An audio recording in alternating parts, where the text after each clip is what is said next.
Hi. Speak the Beats enables you to interact with media content when you provide it with some short text of yours. See link in description. Your text will guide the application in selecting media that might speak to you most. The app was implemented with music videos, in Speak the Beats, Netflix trailers, in Real Talk, Superbowl commercials, in Touchdown Talk, famous quotes, in Confidant quotes, and with a database of over 1,000 poems, in all-time rhymes. Simply enter what goes through your mind in the text input box, and check out what media content you get. You can now engage with media content in a new and personalized way. Here's an example of a private poetry reading of selected poems, which were chosen based on this sample text.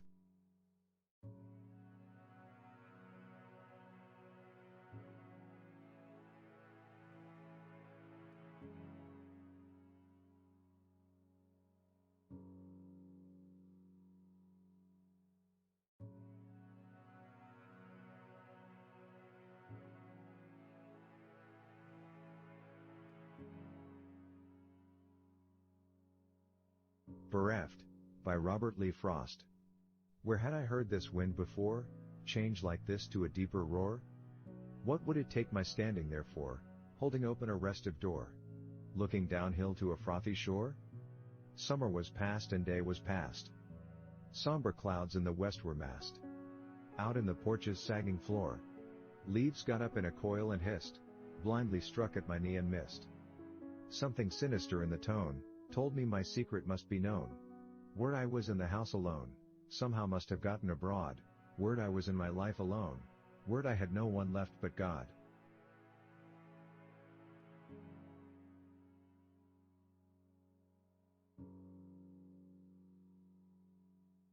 Hateful is the dark blue sky, by Alfred Lord Tennyson.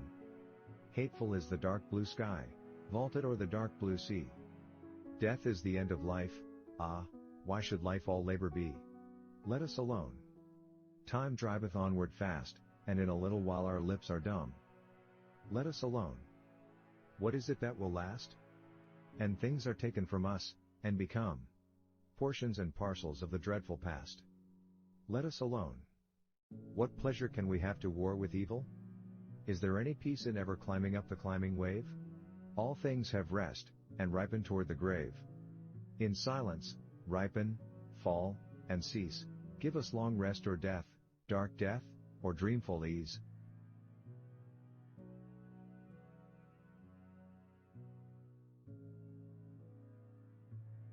The Valley's Singing Day, by Robert Lee Frost. The sound of the closing outside door was all. You made no sound in the grass with your footfall, as far as you went from the door, which was not far, but had awakened under the morning star. The first songbird that awakened all the rest. He could have slept but a moment more at best. Already determined dawn began to lay in place across a cloud the slender ray. For prying across a cloud the slender ray, for prying beneath and forcing the lids of sight, and loosing the pent-up music of overnight. But dawn was not to begin their pearly, by which they mean the rain is pearls so early, before it changes to diamonds in the sun, neither was song that day to be self-begun. You had begun it, and if there needed proof, I was asleep still under the dripping roof, my window curtain hung over the sill to wet, but I should awake to confirm your story yet, I should be willing to say and help you say, that once you had opened the valley's singing day.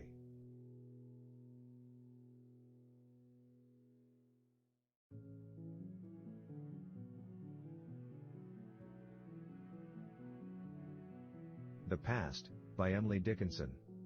The past is such a curious creature, to look her in the face, a transport may reward us, or a disgrace. Unarmed if any meet her, I charge him, fly. Her rusty ammunition, might yet reply.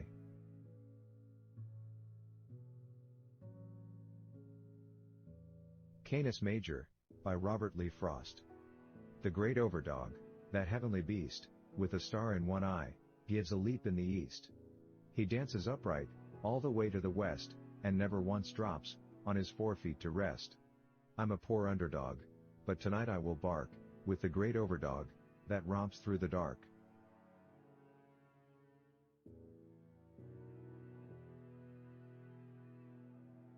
Untitled Poem, by Emily Dickinson. The distance that the dead have gone, does not at first appear, their coming back seems possible, for many an ardent year. And then, that we have followed them, we more than half suspect, so intimate have we become, with their dear retrospect.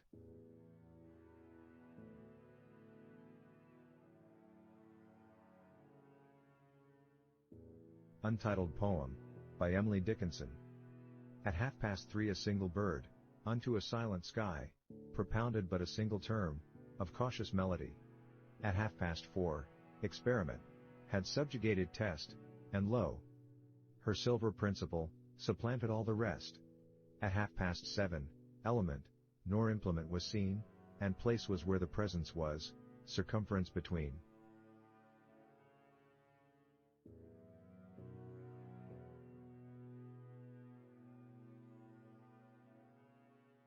Midnight, by Alfred Lord Tennyson. 'Tis midnight o'er the dim mere's lonely bosom, dark, dusky, windy midnight, swift are driven, the swelling vapors onward, every blossom bathes its bright petals in the tears of heaven. Imperfect, half-seen objects meet the sight, the other half our fancy must portray, a wan, dull, lengthened sheet of swimming light, lies the broad lake, the moon conceals her ray. Sketched faintly by a pale and lurid gleam, shot through the glimmering clouds, the lovely planet is shrouded in obscurity, the scream of owl is silenced, and the rocks of granite rise tall and drearily, while damp and dank hang the thick willows on the reedy bank. Beneath, the gurgling eddies slowly creep, blackened by foliage, and the glutting wave that saps eternally the cold grey steep, sounds heavily within the hollow cave. All earth is restless, from his glossy wing, the heath fowl lifts his head at intervals. Wet, driving, rainy, come the bursting squalls, all nature wears her dun dead covering. Tempest is gathered, and the brooding storm spreads its black mantle o'er the mountain's form. And, mingled with the rising roar, is swelling, from the far hunter's booth, the bloodhounds yelling. The waterfalls in various cadence chiming, or in one loud, unbroken sheet descending, salute each other, through the night's dark womb, the moaning pine trees to the wild blast bending, are pictured faintly through the checkered gloom, the forests, halfway up the mountain climbing, resound with crash of falling branches, quiver their aged mossy trunks, the startled doe leaps from her leafy lair, the swelling river winds his broad stream majestic, deep, and slow.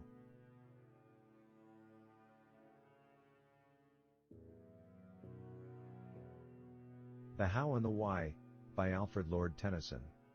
I am any man's suitor, if any will be my tutor. Some say this life is pleasant. Some think it speedeth fast, in time there is no present, in eternity no future, in eternity no past.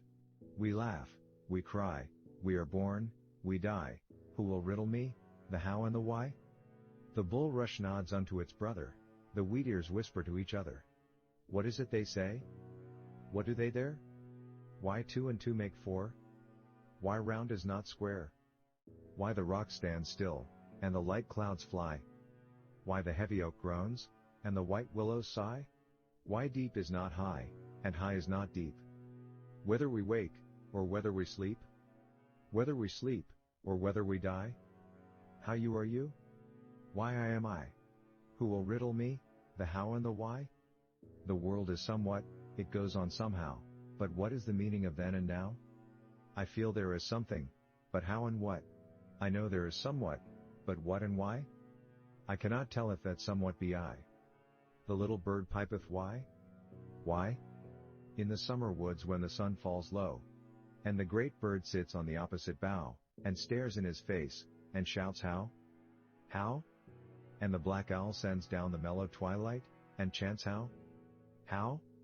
The whole of the night. Why the life goes when the blood is spilt? What the life is? Where the soul may lie? Why a church is with a steeple built, and a house with a chimney pot? Who will riddle me, the how and the what? Who will riddle me, the what and the why?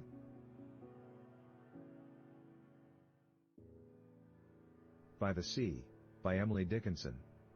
I started early, took my dog, and visited the sea.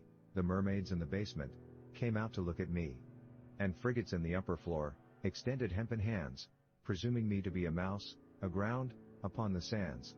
But no man moved me till the tide went past my simple shoe, and passed my apron and my belt, and passed my bodice too. And made as he would eat me up, as wholly as a dew, upon a dandelion sleeve, and then I started too. And he followed close behind, I felt his silver heel, upon my ankle, then my shoes, would overflow with pearl. Until we met the solid town, no man he seemed to know, and bowing with a mighty look, at me, the sea withdrew. Resurgam, by Emily Dickinson. At last to be identified. At last, the lamps upon thy side, the rest of life to see. Past midnight, past the morning star. Past sunrise. Ah! What leagues there are, between our feet and day.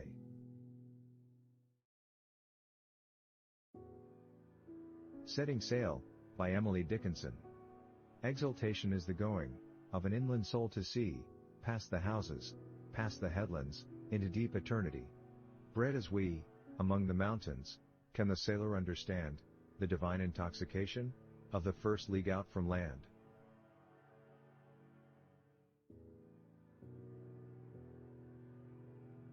Jehoiva, by Henry Wadsworth Longfellow. They made the warrior's grave beside the dashing of his native time, and there was mourning in the glen, the strong wail of 1,000 men. O'er him thus fallen in his pride, ere mist of age, or blight or blast, had o'er his might spirit passed. They made the warrior's grave beneath the bending of the wild elm's wreath, when the dark hunter's piercing eye had found that mountain rest on high, where, scattered by the sharp wind's breath, beneath the ragged cliff were thrown the strong belt and the mouldering bone. Where was the warrior's foot, when first the red sun on the mountain burst? Where, when the sultry noontime came, on the green vales with scorching flame, and made the woodlands faint with thirst? 'Twas where the wind is keen and loud, and the grey eagle breasts the cloud. Where was the warrior's foot when night veiled in thick cloud the mountain height? None heard the loud and sudden crash. None saw the fallen warrior dash down the bare rock so high and white. But he that drooped not in the chase made on the hills his burial place. They found him there, when the long day of cold desertion passed away, and traces on that barren cleft of struggling hard with death were left. Deep marks and footprints in the clay. And they have laid this feathery helm by the dark river and green elm.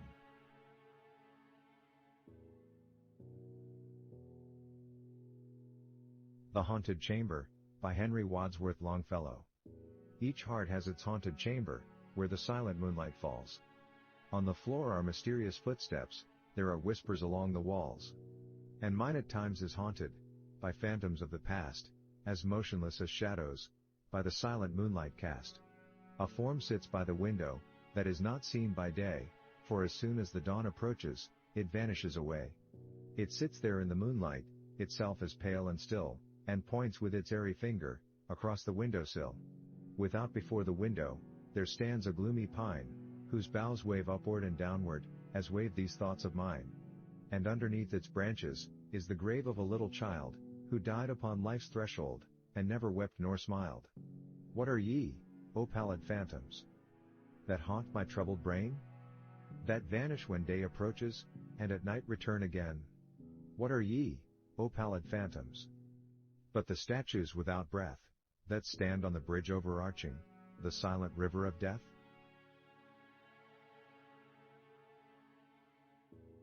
The Door in the Dark, by Robert Lee Frost.